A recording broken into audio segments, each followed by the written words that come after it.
Bonjour à tous, bonjour chez vous.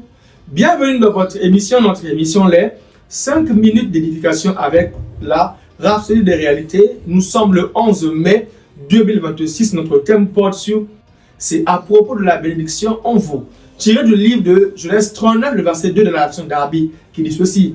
Et l'Éternel fut avec Joseph, et il était un homme qui faisait tout prospérer, et il était dans la maison de son Seigneur, l'Égyptien. Dans le commentaire pastoral dit ceci.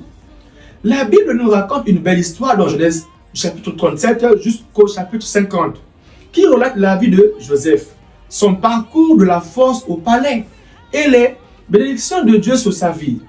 Après avoir été vendu comme esclave par ses frères, il se vit offrir, après quelque temps, ce qui semblait être une nouvelle opportunité lorsqu'il devint intendant de la maison de Potiphar.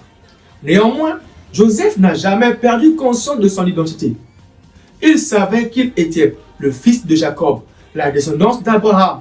C'est pourquoi il refusait de se considérer comme une victime des circonstances. Alléluia. Cette prise de conscience a façonné sa manière de vivre et de travailler.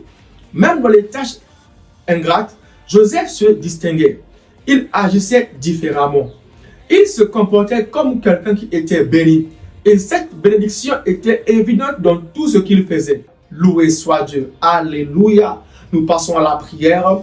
Je vous prie de bien vouloir répéter après moi s'il vous plaît. Cher Père, merci pour la bénédiction de Christ à l'œuvre en moi. Je marche en ayant conscience de qui je suis et j'agis avec excellence partout où je vais. Ta bénédiction me rend productif et prospère. Je suis une source d'espoir et de réponse pour mon entourage, au nom de Jésus. Amen. Pour approfondir cela, on peut lire les versets suivants. Genèse 41, le verset 39 à 41. Et Proverbe 10, le verset 22. Galates 3, le verset 29.